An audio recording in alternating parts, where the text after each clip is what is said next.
Bonjour, bienvenue sur la partie numéro 3 du cours de capteurs. On va parler maintenant des capteurs de température. On va voir les thermistances, on va voir la sonde platine PT100, comment on peut relier une mesure de température grâce à une mesure de variation de résistance. On va aussi parler un petit peu des thermocouples. Et voilà, on va surtout s'attarder sur cette histoire de mesure de température.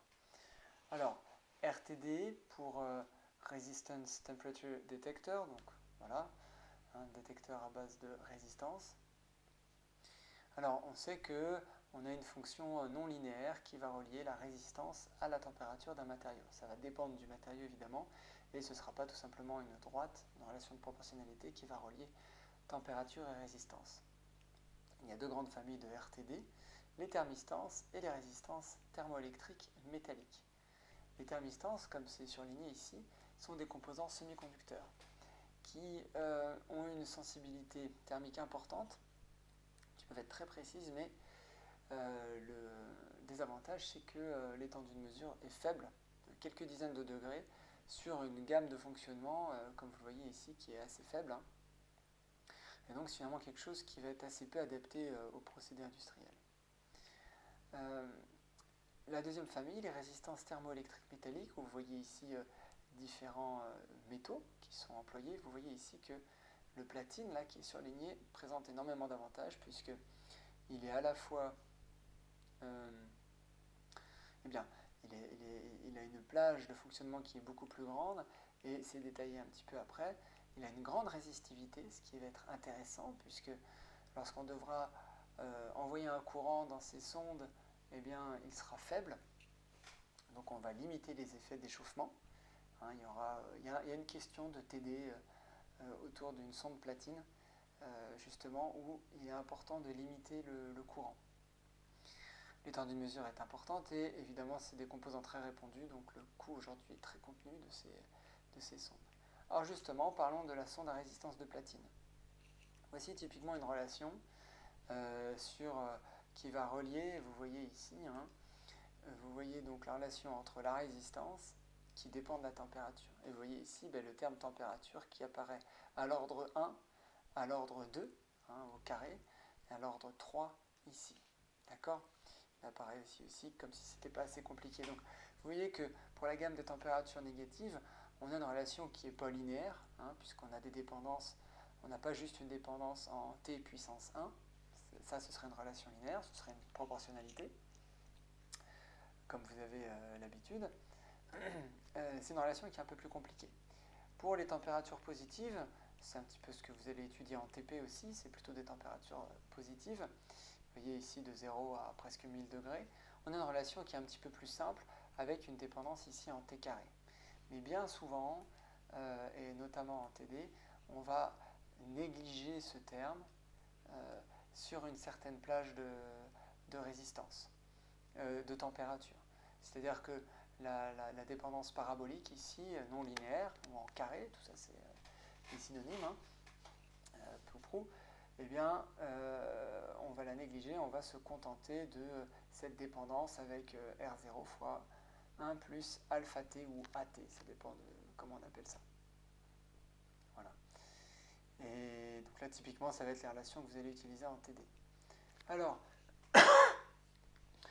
le coefficient de température alpha est définit la valeur moyenne de la variation de la résistance entre 0 et 100 degrés. Donc il y a différentes normes, normes européennes, normes américaines. Évidemment, dans les TD, le alpha vous est rappelé, dans les exercices de TD. Alors, voilà. Alors, on appelle la sonde PT100, vous voyez, c'est assez simple. On l'appelle à cause de ce PT100, à cause de ce... déjà parce qu'elle est en platine, d'accord ? Et aussi parce que vous voyez qu'à 0 degré, elle fait 100 ohms. Voyez, donc c'est assez simple de s'en souvenir, la sonde PT100. On voit qu'à 100 degrés, elle fait 138 ohms 51. Vous retrouvez ça ici. Voilà. Alors pour lire ce tableau, c'est assez simple. 100 plus 0, voilà, ça fait 100. Donc on retrouve retrouve le 138,51 ici. Et puis si on prend la ligne des 50 et qu'on rajoute 0, 5, 10, jusqu'à 50, 50 plus 50, ça fait 100. Donc on retrouve ici les mêmes valeurs, 138,51. Ok ? C'est vrai que la première fois qu'on voit ce tableau, on est un petit peu dérouté, on se dit tiens c'est bizarre, il y a les mêmes valeurs de chaque côté. Mais il suffit de le penser comme ça en additionnant pour passer d'une colonne à l'autre. Ok, donc voilà le tableau de plage de température. Vous voyez, ça peut être vu comme une ABAC, pas graphique, mais un tableau de valeurs. Donc on vous explique juste après un petit peu comment lire une température sur ce type de tableau. Donc voilà ce tableau à nouveau. Et voilà, ici vous avez un exemple pour une température de 335 degrés. Alors ça tombe bien, je prends ma ligne des 300 et puis je rajoute 5 ohms par colonne. Voilà. 300, 305, 300, pardon, 300, 305, 310, 315, 20, 25, 30, 35, et bien on a 224,45 ohms. Ça tombe pile, ça tombe bien. Alors quand vous serez en TP, ces sondes PT100, vous allez les manipuler et vous allez mesurer des températures, la température de la pièce. Vous allez tenir la sonde aussi, vous verrez que la température augmente et donc que la résistance augmente avec la température. On peut faire une petite remarque ici. La résistance augmente avec la température. Si la température augmente, voilà. Et puis, bien évidemment, vous n'allez jamais tomber pile sur une des valeurs du tableau. C'est-à-dire que quand vous allez connecter la résistance à un ohmmètre, vous allez tomber... alors évidemment, dans la salle, il va faire 20 degrés. Voilà. Bon, 0 plus 20, voilà, vous allez tomber sur 108, 110 ohms. Vous allez tomber par ici, quoi, quand vous allez mesurer la température de la salle. Et il va falloir faire un calcul d'interpolation, parce que vous n'allez jamais tomber sur 109,73. Comment faire ce calcul d'interpolation? Alors, vous pouvez utiliser cette formule, qui est utilisée ici pour 412 degrés Celsius, mais comment dire, qu'on peut utiliser pour d'autres mesures. Je vais quand même vous faire un petit topo, parce que normalement ça devrait être assez simple, mais voilà, vous avez ici un point qui tombe entre... vous voyez, qui tombe 412 degrés, vous voyez que ça tombe entre deux valeurs ici. Entre 410, si on regarde les colonnes, là c'est la colonne 410 et la colonne 415. Alors, peut-être déjà intuitivement, vous pouvez vous dire, 412 c'est presque au milieu, donc je devrais avoir du 251 et quelques, quoi.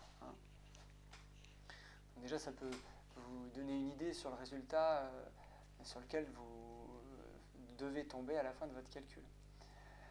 D'où vient cette formule? Alors soit vous la prenez par cœur, soit on réfléchit un petit peu. Hop. Ce que vous avez ici finalement, vous avez 2 points ici sur cette ABAC, vous avez 2 points d'un graphe qui est linéaire. Puisque là, alors on nous demande de faire une interpolation linéaire entre ces 2 points. Donc on suppose qu'entre ces 2 points, la variation de température est linéaire, c'est-à-dire que ces 2 points sont reliés par une droite. Donc si je m'amuse à représenter ça dans un repère, voilà, tac et tac, voilà, on suppose que ici on a la résistance en ohms, d'accord, en ordonnée, en abscisse on a la température en degrés Celsius, et bien là, si vous regardez ce tableau ici, eh bien vous avez 2 points d'une droite. On a le premier point qui est 250,53 qui correspond à 410 degrés. Donc ici, je mets mon 410 degrés Celsius. Et ça correspond à 250, je me souviens plus, 53. Ok. Et puis ensuite, j'ai un deuxième point ici qui est à 415 degrés Celsius, ça c'est un 5, voilà. Et qui correspond, là je me mets un peu n'importe où, de toute manière 2 points ça fera une droite, et ça correspond à 252,25 je crois, 252,25 ohms. Okay, et donc là, finalement, eh bien, on a une droite, d'accord, voilà, qui passe par ces deux points. Et on est en train de chercher un point, tiens, je vais mettre en vert ici, si on y voit quelque chose, un point à 412, alors, ah, je ne vois plus mon, ici, ah, il est difficile à voir, un point à 412, donc 412 c'est pas tout à fait au milieu, c'est un peu plus à gauche ici, 412 degrés Celsius, et ben, je ne connais pas la valeur de résistance de ce point. D'accord, là, vous voyez, j'ai R, je la cherche, je ne la connais pas. D'accord ? Alors, si on réfléchit un petit peu, qu'est-ce que cette droite-là? C'est forcément une droite qui peut s'écrire de la forme y égale ax plus b. Et finalement, ces deux couples de points, hein, eh ben, ces deux couples qui vérifient cette droite, qui appartiennent à cette droite, donc ils vérifient l'équation de la droite. Hein, on a un premier couple x1, y1, hein, qui correspond au point x1, donc ça me fait 410 et puis 250,53. Ok, et puis un deuxième couple de points x2, y2. D'accord. Et là, ça correspond à 415 et puis 252,25. Et qu'est-ce que vous pouvez dire de ces deux points? Ben, ils appartiennent, hein, on pourrait les appeler M1 et M2, et puis on pourrait dire M1 et M2 appartiennent, alors mon appartient il est très moche, hein, appartiennent à la droite D. Hein, puis D, on va dire que c'est ça évidemment, qui est d'équation y égale x plus b. Donc ils vérifient, hein, leurs coordonnées vérifient ce couple d'équations, et donc on va se retrouver avec y1 égale ax1 plus b et y2 égale ax2 plus b. Et en fait, voilà. Et en fait, si vous résolvez ce système d'équations, vous pouvez en déduire a et b en résolvant ce système d'équations. On peut en déduire A et B. Et si on a A et B si on a A et B sur cette droite, eh ben, on peut en déduire le Y3 qu'on ne connaît pas, c'est-à-dire la résistance du point M3. Hein, ça, ce serait M1, ça, ce serait M2, et puis lui, ce serait M3, hein, de coordonnées X3, Y3. D'accord? Mais on peut aussi aller un petit peu plus vite. Hein, alors ça marche. Hein, si vous résolvez le système d'équations, vous avez A et B, et ensuite, vous en déduisez tout simplement Y3 que vous cherchez, qui est égal à AX3. X3, vous le connaissez, c'est 412, plus B, et c'est gagné. Vous allez retomber sur le même résultat. Mais on peut aussi aller un petit peu plus vite, et c'est le but de cette formule d'interpolation. En fait, si vous regardez ce coefficient là, regardez bien, bah ça c'est y2 moins y1 sur x2 moins x1. Donc ça finalement c'est le coefficient directeur de ma droite rouge là. D'accord? Alors attendez, arrête de faire des bêtises, voilà. C'est le coefficient directeur. Donc en fait si on se concentre d'ailleurs sur ce petit triangle ici, et bien ici cette hauteur-là, cette distance-là de 0 à cette coordonnée y-là, ben ça c'est y1. Et finalement, on est en train de chercher cette distance-là, d'accord, y3, c'est ça qu'on cherche. Et qu'est-ce que c'est que y3? Ben c'est y1, vous voyez, y1 ça arrive jusque-là, plus ce delta là, et ce delta c'est cette distance, d'accord? Or, cette distance, qu'est-ce que c'est? Eh bien, c'est la distance horizontale de 410 à 412, vous voyez, fois le coefficient directeur. Souvenez-vous, le coefficient directeur d'une droite, qu'est-ce que c'est? C'est si j'avance de 1, de combien je monte ou de combien je descends si le coefficient directeur est négatif. Hein? Coefficient directeur d'une droite. J'avance de 1 en abscisse, d'accord, de la gauche vers la droite. Si mon coefficient directeur est de 10, ben, je vais monter de 10. Hein? S'il est de moins 10, je vais descendre de moins 10. Ben là, il monte de je ne sais pas combien, mais A, ben, on peut le calculer. Hein? On peut calculer le coefficient directeur de la droite. Hein? Donc, coefficient directeur de D, et on va dire ça, A égale, ben évidemment, Y2 moins Y1 sur X2 moins X1. J'ai choisi Y2 plus grand que Y1 et X2 plus grand que X1 parce que je sais que ma droite est croissante, vers le haut. Okay, et donc si on fait ce calcul-là, alors ça va nous faire, bougez pas, on va tomber, parce que je l'ai fait juste avant, voilà, on va avoir 252,25 moins 250,53 divisé par 415 moins 410, donc 5. Hein, c'est ce que vous avez ici, hein, 252,25 moins 250,53, donc c'est lui, moins 5. D'accord? Donc c'est ce calcul-là, si je fais entrer ici, je trouve 0,344. Voilà. Et je peux en déduire delta, le fameux delta que j'ai ici.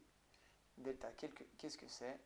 Eh bien, c'est tout simplement le coefficient directeur fois quoi? Eh bien, fois mon déplacement horizontal. D'accord? Le déplacement horizontal, c'est x3 moins x1.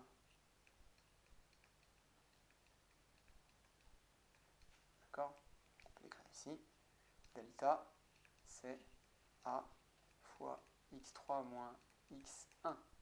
Okay.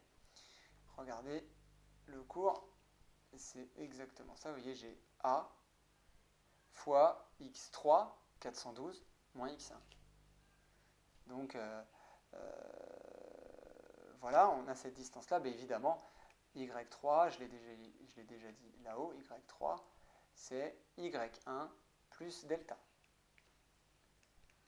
y1 plus delta, ça me fait y1 plus a x3 moins x1.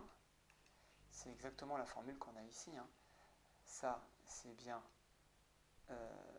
y1. Mon petit y1 ici, là j'ai a, et là j'ai le delta, que je vous montrerai graphiquement à l'instant.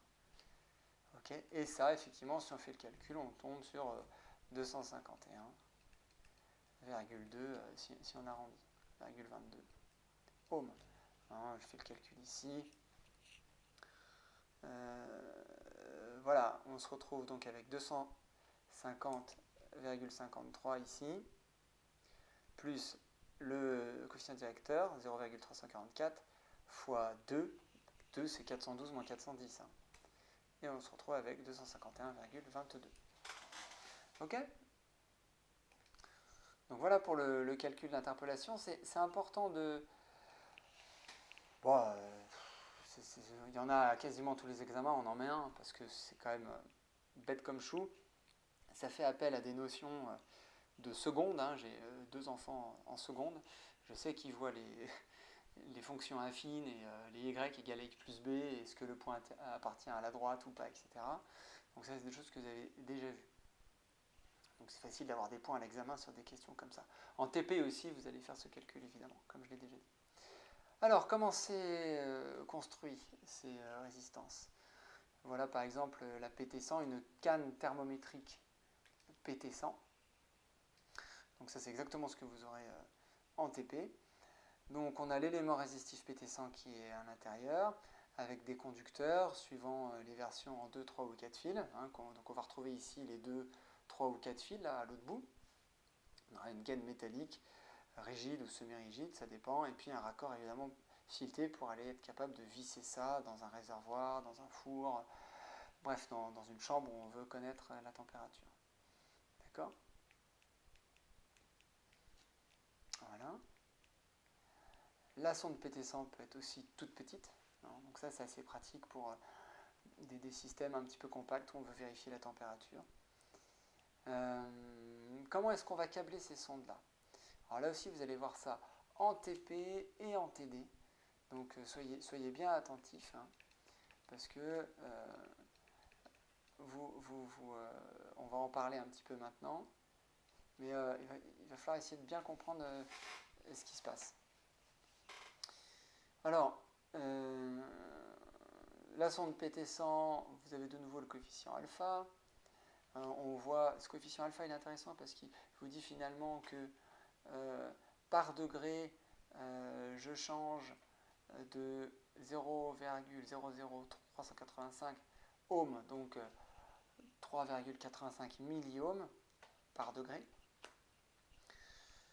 Donc vous voyez que c'est des variations très faibles, hein. C'est des variations de résistance qui sont très très faibles. Évidemment, pour que ça se traduise dans des variations de tension importantes, il faut avoir des courants importants. Enfin, donc il faut, évidemment, ça ne va pas être la solution d'envoyer des gros courants là-dedans. Et d'ailleurs, voilà un premier montage. Le montage, on va dire, bête comme chou, qui est de connecter sa sonde en 2 fils à une mesure de résistance ici.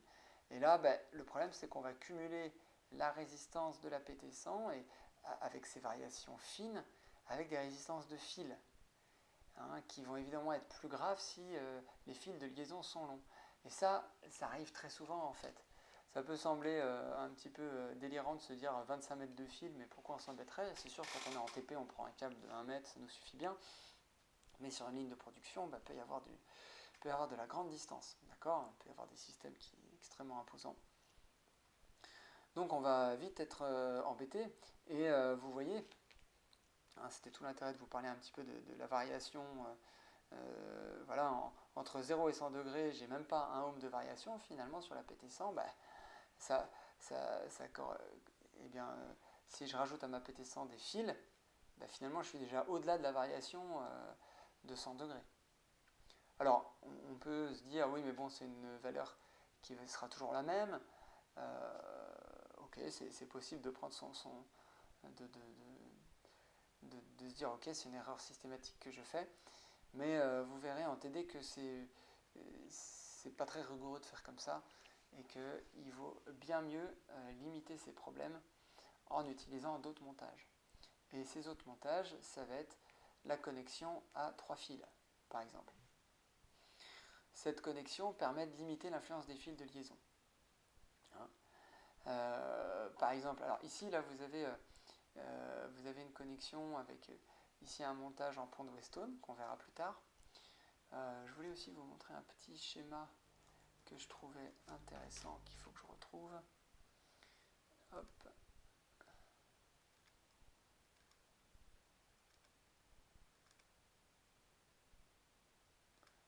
Alors, voilà. Ça c'est intéressant, je trouve. Voilà. Donc j'ai trouvé ça sur internet, hein. Vous avez juste à faire pause avant, mais donc le montage de fil avec le problème des résistances de liaison ici. Le montage 3 fils ici, vous voyez, qui implique pas forcément un pont de Weston, hein. Ici on a juste la PT100 avec des fils de liaison ici. Et je trouvais intéressant de vous montrer ça, hein. Ce montage implique des résistances de ligne R1 et RL2 et RL3 identiques. Évidemment, on se dit que là la sonde elle est loin, elle est, je sais pas, à 20 mètres de l'automate ou du tableau de commande, peu importe. Donc chaque fil ici fait 20 mètres. Bon, celui-là il fait peut-être 1 cm de plus, mais ça va pas changer grand-chose. Enfin, même il n'y a pas de raison qu'il fasse 1 cm de plus d'ailleurs. Et du coup, l'intérêt c'est que ici, sur ces bornes, eh bien, on va pouvoir mesurer, avoir des mesures entre la 1 et la 2, entre la 1 et la 3 et entre la 2 et la 3. Et ce qu'il y a d'intéressant ici, c'est qu'entre la 2 et la 3, on n'a que les résistances de liaison. Donc on peut déduire d'une mesure entre la borne 2 et la borne 3 la résistance de liaison pour ensuite la soustraire à notre mesure de manière systématique. D'accord ? Donc c'est le montage le plus utilisé, hein, c'est ce qui est écrit sur ce document. Okay. Alors en TP, évidemment, vous allez réaliser ce montage en 2 fils, en 3 fils, avec un automate. CFTP, où vous aurez un câblage avec un automate programmable à interface graphique, rien que ça. Et vous verrez qu'effectivement, la sonde PT100, elle donne en 2 fils, on est obligé de changer comment dire, la définition de la sensibilité. Hein, la définition classique ne marche pas, tandis qu'à 3 fils, on n'a plus ce souci. Évidemment, un montage encore plus efficace, c'est le montage en sonde, le montage 4 fils, que vous voyez ici, que vous allez aussi étudier en TP. D'accord ? 4 fils. Vous voyez que pour utiliser ce montage, on va avoir une source de courant. Alors vous allez faire un TD aussi, exactement avec ce montage-là. Et vous verrez qu'ici, on n'a absolument aucun effet dû aux résistances de liaison. Parce que ici, en fait, cette tension mesurée va arriver sur un étage à haute impédance d'entrée. Donc il n'y a pas de courant, en fait, qui va se balader là-dedans. Donc il y aura juste un report de la tension sans perte de courant. Et ça, c'est ce qui permet de s'affranchir complètement des résistances de liaison. Okay. Alors évidemment, c'est plus cher. Hein, c'est plus cher, il faut un fil de plus. Voilà. Il faut faire gaffe aussi, hein, si un jour vous êtes amené, c'est intéressant cette remarque, vous êtes amené à monter une sonde pour un asservissement ou une mesure, attention, certains automates n'ont pas forcément de quoi recevoir une PT100 en 4 fils. Le 3 fils est bien répandu et l'automate qu'on utilise en TP a cette possibilité-là. Je crois qu'il a aussi la possibilité en 4 fils, mais je ne me souviens pas. C'est possible. Critères de choix, bon, évidemment, la précision, le domaine de température qui nous intéresse, la stabilité, le temps de réponse. Alors, on peut trouver ça plutôt lent, hein, quasiment 1 seconde, et même plusieurs secondes à 5%. Hein, d'accord ? Attention, hein, quand on dit temps de réponse, ça ne veut pas dire le temps qu'il met à avoir sa valeur finale. A priori, le temps qu'il met à avoir sa valeur finale, ça peut prendre très très très longtemps. Mais bon, ça dépend de l'application que vous avez. L'encombrement, ici. Et puis, le coût. Un peu plus cher qu'un thermocouple, on va en parler. Hein. Enfin, 2 fois plus cher même. Mais les raccordements sont moins compliqués, moins chers. Très bien. Parlons justement des thermocouples. Alors, le thermocouple repose sur la FEM de Seebeck, qui est une force électromotrice qui est générée, qui dépend de la température. Cette force électromotrice, elle apparaît lorsque on a un soudage, on a un contact qui est constitué de 2 métaux différents. D'accord ? Et en fait, si on a des variations de température, on va voir apparaître cette force électromotrice qui varie en fonction de la température. D'accord ? Donc, le point de jonction entre les 2 métaux, entre métal A et métal B ici, on appelle ça la soudure chaude ou la jonction de mesure. Alors pourquoi est-ce qu'on l'appelle chaude ? C'est parce que c'est souvent ce point-là qui va être dans le four. Ça ne veut pas dire que c'est forcément toujours chaud si on met le doigt dessus, quoi. Hein. Ça peut sembler. Là, typiquement à droite, vous avez un graphe. Vous voyez les plages de température qui sont mises en jeu ici. Hein. Là, vous avez la FEM en millivolts. Hein. Ce n'est pas non plus des volts, mais vous voyez ici, on est plutôt sur des centaines, voire des milliers de degrés. D'accord ? Donc c'est normal qu'on appelle ça la soudure chaude. Et puis le problème, entre guillemets, c'est que cet effet Seebeck, là, il est recherché. Donc l'effet d'avoir une tension ici, c'est recherché, c'est fait exprès pour en faire un capteur. Mais le souci, c'est quand on va relier ce métal A à un fil de cuivre, et ce métal B1, notre fil de cuivre, on va aussi avoir un effet Seebeck, mais qu'il va falloir compenser. C'est pour ça qu'on appelle ça la soudure froide, parce que celle-là, elle n'est pas voulue, puis c'est pas ça qu'on met dans le four, entre guillemets, mais il va falloir la compenser, parce qu'elle n'est pas voulue. Donc voilà, ça se joue sur quelques millivolts. On a la représentation qui est ici, avec le conducteur plus, le conducteur moins, donc les métaux en question. Voilà. Donc la FEM, vous voyez, c'est E en volts, évidemment, tout ça c'est des volts, et ils dépendent, cette FEM dépend de la température de la soudure chaude, elle dépend aussi de la soudure froide, qui est connue, c'est la température ambiante en général, et puis les métaux. Donc il y a des tables de référence qui ressemblent beaucoup à l'ABAC qu'on a pu voir déjà pour la sonde PT100. Voilà, donc il y a plusieurs types de thermocouples avec des différentes lettres. Alors ça, on n'étudie pas en TP. Il fut un temps, il me semble, au G2I, on étudiait ça. Mais bon, c'est pas bien sorcier, une fois qu'on a compris le principe. Il suffit ensuite de prendre le capteur qui va bien avec l'application qu'on cherche à avoir. Voilà, donc là je repasse rapidement sur le graphe pour que vous ayez, une fois de plus, en fonction des différents types de thermocouples, E, K, etc., vous voyez une sensibilité qui est différente, avec une étendue de mesure aussi qui est différente. Okay. Voilà les métaux qui peuvent être mis en jeu pour ce genre de... On retrouve le platine ici, d'ailleurs, avec du platine plus ou moins pur, etc.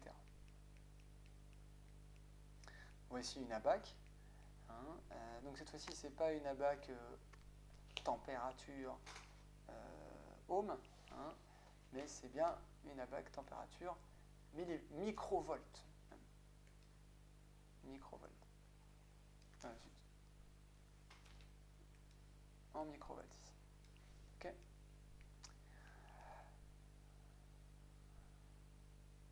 Voilà. Donc ici vous avez un exemple d'application avec l'utilisation de ces ABAC. Donc là je vous invite à le lire, mais il n'y a pas de piège, il n'y a pas de secret. Alors,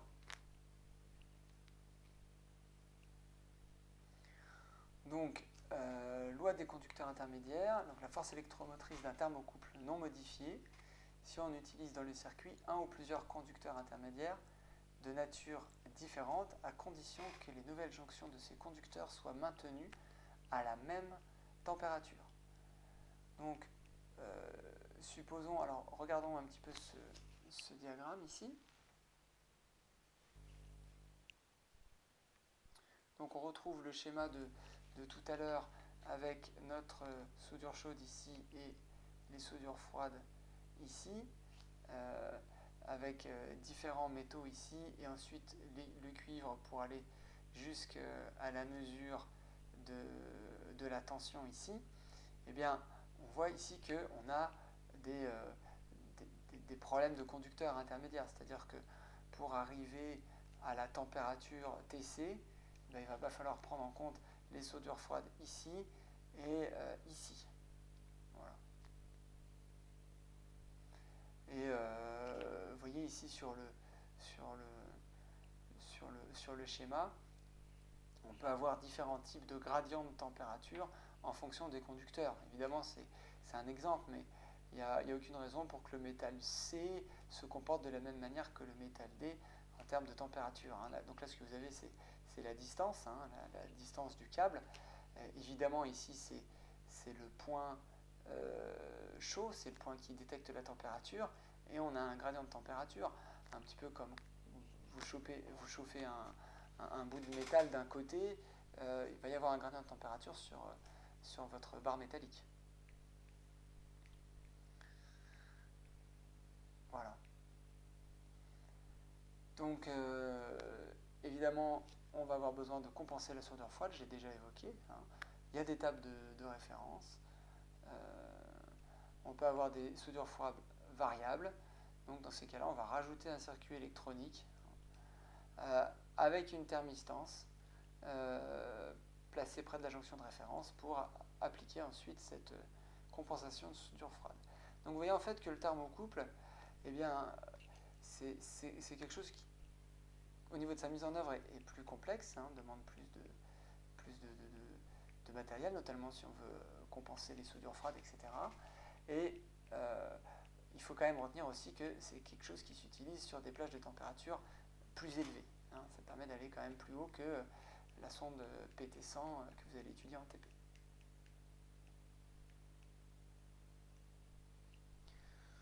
Voilà, donc là, on peut utiliser des câbles d'extension, des câbles de compensation. Évidemment, les câbles de compensation, c'est moins précis, mais c'est plus économique que l'électronique qu'on a évoquée tout à l'heure.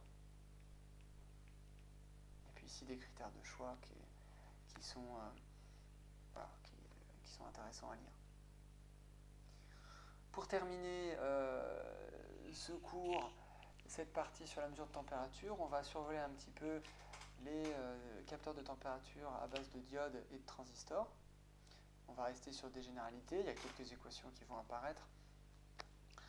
On n'a pas de TD et de TP qui s'intéressent à ces capteurs. Donc je vous invite à lire ça et à garder, on va dire, prendre du recul. Je ne vous demande pas de connaître toutes ces choses-là par cœur.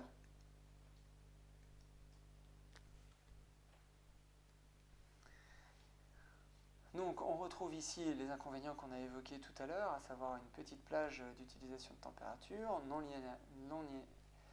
voilà, la relation n'est pas linéaire, d'accord. Et puis d'un composant à l'autre, on peut avoir des variations différentes. Donc ça veut dire que quand on a un composant qui est mort, qu'il faut le changer, après il faut tout adapter la chaîne de mesure, ce qui n'est pas pratique. Par contre, évidemment, ça peut être extrêmement compact, comme tout ce qui est à base de semi-conducteurs. La sensibilité, vous voyez, on n'est pas dans les microvolts, on est quand même beaucoup plus sensible que les thermocouples.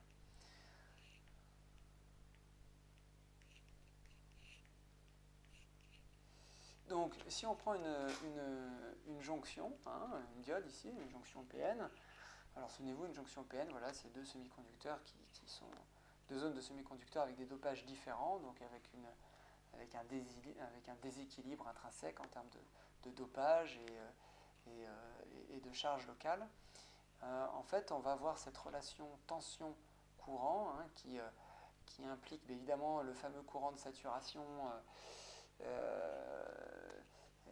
qui lorsqu'on claque la diode, voilà. Et vous voyez que ici, on retrouve une relation avec la température qui apparaît, la température. Et ça, c'est exponentiel là, vous avez la charge, vous avez la tension ici, c'est exponentiel avec le kT ici, donc K, je pense que c'est la constante de Boltzmann. C'est une relation qui est bien connue en physique, qui décrit l'occupation des différents niveaux électroniques dans un milieu, d'accord, et qui va expliquer que voilà, c'est plutôt les états d'énergie bas qui sont occupés. Alors sans rentrer dans le détail physique que j'aurais peine à expliquer ici, parce que vous pouvez juste retenir de cette équation que vous avez croisée peut-être en SE2 ou quand vous étudiez des composants électroniques un petit peu plus avancés. Ce que vous pouvez simplement retenir, c'est cette dépendance ici avec la température. Et voilà, si on prend quelques hypothèses ici, vous voyez qu'on peut négliger le 1 à droite, et donc on peut faire un petit coup de logarithme pour faire passer, voilà, on va voir I sur IS, vous voyez, il va passer de l'autre côté, on fait le logarithme de chaque côté, vous voyez, on se retrouve avec ln de I sur IS, et on peut extraire V, ici, le volt qui était là, on le retrouve ici, d'accord.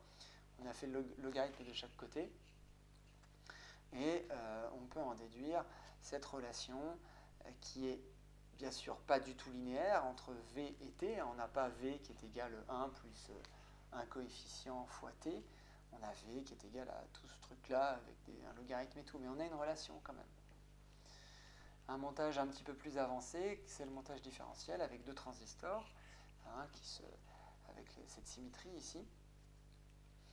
Là encore, on va retrouver des relations tout à fait similaires avec le courant de saturation ici, QV et KT. Et en regardant la tension différentielle ici, égale à V1 moins V2 ici, donc les deux relations du dessus, on va tomber sur cette relation VD, voilà, qui va être cette fois-ci proportionnelle à la température.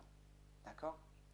On a une proportionnalité ici parce que regardez, T est multiplié par K divisé par Q, bon ça reste des constantes, et multiplié par logarithme I1 sur I2, ça aussi ça reste des constantes. D'accord? Donc on peut directement avoir une sensibilité qui va être ici de quelques... alors je ne sais pas trop combien vaut ce ln de I1 sur I2, ça doit dépendre du montage et des paramètres du montage, mais voilà, potentiellement on a une sensibilité de quelques microvolts de plusieurs microvolts par degré Celsius ou Kelvin. Voilà. Donc, pour le prochain cours, on parlera des capteurs à jauge de contrainte.